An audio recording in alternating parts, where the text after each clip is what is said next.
Hi guys, welcome to my channel. So today I am back on my sofa. I wanted to do a chit chat video. I was really trying to figure out what I wanted to film today. I came across a video by a YouTuber that I watch, Lucy Moon, and she did this video and she was talking. I thought, you know what, I wanted to do this video as well because I haven't done anything like that on my channel and I think it would be nice. I am 24, so I have a lot of younger girls that do watch my channel, so I think it would just be nice for me to have a chit chat with you guys and kind of talk about the things that I wish I knew in my teenage years, like, that I'm just having to kind of find out through life now. Get comfortable. I've got a cup of tea. I'm gonna start making sure anytime I do a sit down video I show you guys what mug I'm drinking out of. Today I've got a little Miss Princess mug because hello. Pretty self-explanatory. I hope you guys enjoyed this video and let's get straight into it. So first thing I wish I knew as a teenager: boys will always be there. Like, in fact, you're gonna get sick of them. Like, you are going to get tired of boys. I've mentioned this plenty of times on my channel, but when I was in school, I went to an all-girls school, but we had a lot of friends that went to a particular boys' school, and a lot of my friends would always be having like link-ups and dates and whatever with a lot of the guys from that school, and no guy like wanted to speak to me, no guy wanted to talk to me. I used to think, oh my gosh, like, what's wrong with me? And I wish I could have told myself then that, you know, like, the boys will come. I remember always thinking, oh my gosh, like, you know, when am I going to talk to a boy? When am I going to have a boyfriend? When am I going to do this? When am I going to do that? And now it's kind of like, I need a break from you guys. I wish I could have told myself that boys will be there. Like, you don't need to rush having to talk to so many boys at such a young age. Like, they will come. You will have guy friends. You will have a lot of guys that are interested in you. They will come. They will actually come in abundance. They will come. Don't feel like, oh my gosh, because no guy's talking to me, it must be something wrong with me, there must be this, there must be that. Never ever think that about yourself. I really just feel like everyone has their time. I just happened to have a time where no guy was checking for me, and now like things have changed, but it's all seasonal. Like, never ever feel like there's something wrong with you because of it. Boys will actually always be there. Boys will always be there. It's okay, you don't need to worry. It's cool. You will blossom. You will have your time. You will eventually grow. I was a very late bloomer. When I say seriously late, they used to make fun of me in school and say that, you know, that I used to use coconut shells as a bra, as a bra, because my boobs were so small. Like, I was a late bloomer. I literally was like a stick for like the longest time. I didn't even start my period till I was like in year 10. So I was like 15 when I started. Like, I used to remember thinking, oh my gosh, I can't wait, like, I really want to start my period. I think I was like the last person in my class, or maybe the second to last person in my class that started. I remember honestly thinking, I wish I could have my period. I kind of associate periods with, you know, becoming a woman and like maturing and all of this stuff, and I just used to feel like I'm not a woman. Like, I don't have periods, I don't have boobs, I don't have anything. I could have told myself, Simi, the periods will come, you will blossom, the periods will come. You will almost wish that you were pregnant. You will wish that you just don't have it for a month, because I have the worst period pains. Like, I'm currently on, and past couple of days have just been unbearable. Like, I don't know how I've been managing. Late bloomers doesn't mean you're not going to bloom. You will bloom, just doesn't mean it's your time yet. So I wish I could have told myself that, because I definitely tried to rush the whole blooming process and wanted everything to come straight. I feel like being a late bloomer kind of gives you time, not being noticed by guys, and just like kind of just being there kind of gives you time to actually work on your inner beauty, work on your personality, have something more than just your looks. Being a late bloomer isn't such a bad thing. You will still bloom. Your real friends will stand the test of time. My mum always used to say this thing, and it was 10 friends cannot play for 10 years.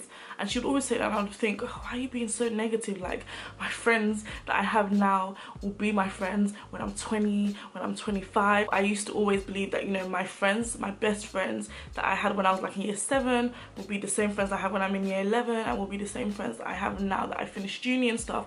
And that's not the reality of it.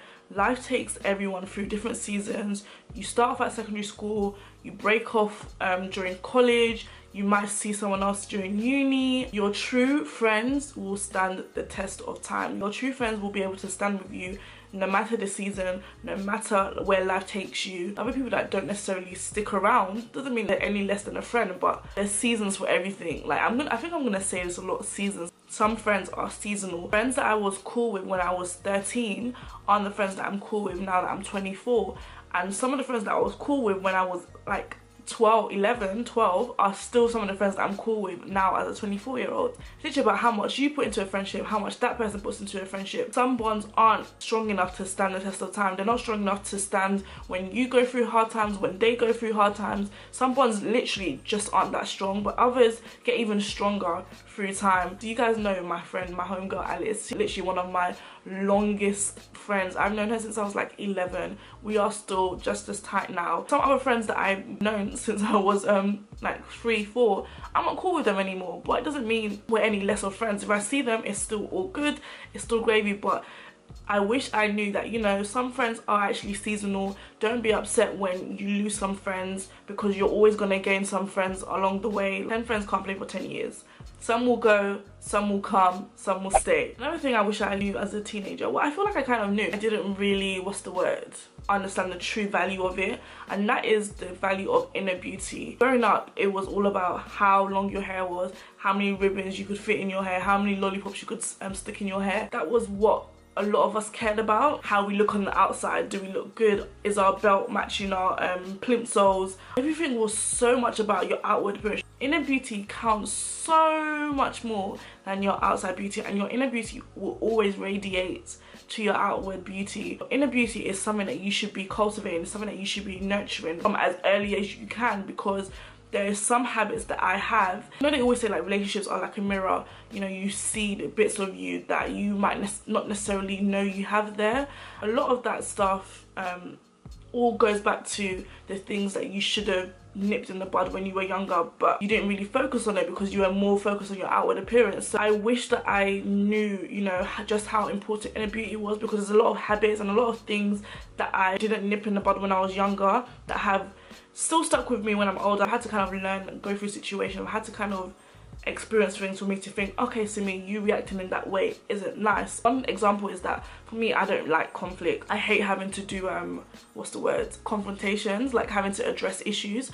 I used to hate that. I used to rather just leave that situation there and keep it moving, keep on with my life, and I'll just leave it. I didn't need closure, I didn't need anything. I would just leave it like that. It wasn't until I met someone that kind of made me learn the hard way that, you know, you actually cannot leave situations like that. You cannot just avoid confrontations or avoid hashing things out. Although it's painful, you just have to do it. You have to learn how to address things. By confrontation, I don't mean going up to the person and being like, yo, let's square up. But if you addressing it means you have to sit down with that person and talk about the things that you don't want to talk about, or talk about the things that are still burning you.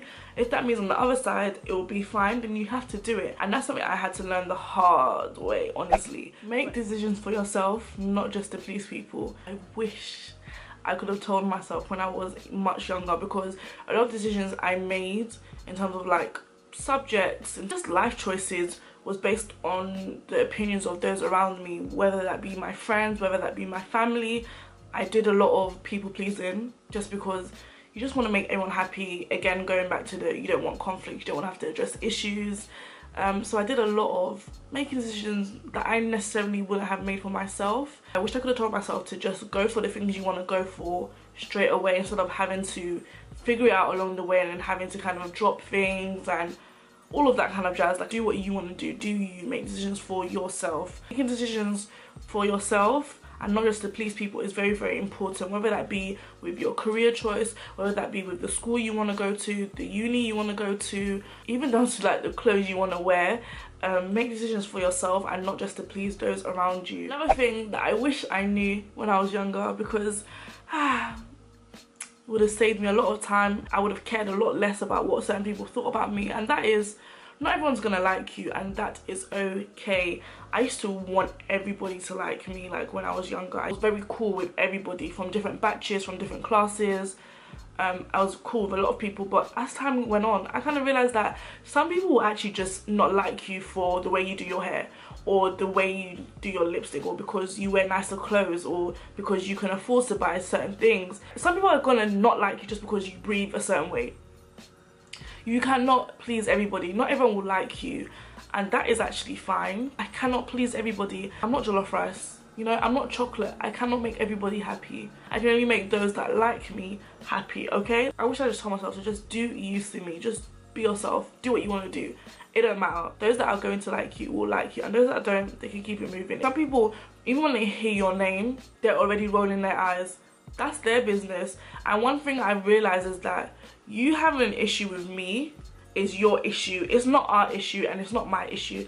The minute I don't have any problems with you and the issues are all down to your side, that's on you to deal with. That's not on me. I'm still gonna do my thing. I'm still gonna do what I want to do. But because you don't like me, that means that I should be pressed about it. People are just gonna decide to not want to like you. Anything you do will never be good enough for them. That's okay. That's their own personal problem, okay? Physical health is just as important as your mental health. I used to put a lot of emphasis on how I felt on the outside. I wish I understood just how important your mental health is. When you're not in a good place, it's just as bad as your physical health. The same way you would take a sick day for your physical health, the same way you should take a sick day for your mental health, because that's just as important. If things are messy up here, how do you expect to function through life? Growing up, I've gone through a lot of things that I've like kind of repressed, is that the word? Just kind of pushed to the back of my mind. Because I haven't taken time to kind of, what's the word? Mend and heal all of those things. When you get older and you go through certain situations, it comes out again, and then it's like, it gets overwhelming, that's the word. It gets overwhelming, and that's because I didn't put enough emphasis on just how important looking after my mental health is. Mental health is so important, and it's just as important as your physical state, your physical health. Just as you give your physical body TLC, just as you know, drink your water, you exercise, you do this, you do that, you take your vitamins, the same way you should nurture and look after your mental health. Take breaks, go for walks, go for drives, and that's something that I've learned to do. If I feel like I'm getting stressed and I'm getting overwhelmed, I will take a day where I just sit in bed, tea, cake and a Disney film, and I don't want to speak to anybody, and I'm okay with that. And if that's what I have to do to kind of reset myself and kind of put myself back on track and kind of make myself feel okay, then that's what I'm gonna do. And the last thing I wish I could have told myself when I was younger is to enjoy each season. Stop being in such a hurry to grow up. Guys, I pay bills. I pay bills. I remember always wanting to crave this independence, and now I have it. It comes with a lot of responsibility. I just want to be 12. The biggest issue, the biggest worry I had was, would I make it home in time for That's a Raven? Would I make it home in time for my shows on Disney Channel? That was my biggest worry, you know, finishing my homework in time so I could watch a particular show. Now I have bills, I have this, I have that. Like, I have a lot of responsibilities, and I wish that I enjoyed each season. I would say like year 11 is when I actively started enjoying, okay, Simi, maybe you don't want to grow up so quickly, maybe you should just take time. If I started doing that from ages ago, I feel like life would have been so different. I've welcomed adulthood with open arms. Now it's kind of like, oh, bills, you've got to work, you have to make money, you have to do this, you have to, it's just a lot of responsibility. So I wish I could have told myself to enjoy each season. Don't be in such a hurry to grow up. You're gonna get there. I hope you guys enjoyed this video. I hope you guys enjoyed having the chit chat. Also, I want you guys to comment down below. Let me know one thing you wish you knew when you were younger. I hope you guys enjoyed this video. If you aren't already subscribed to my channel, make sure you subscribe. Make sure you hit that bell button so you never ever miss an upload. And I will see you guys in my next video as per usual.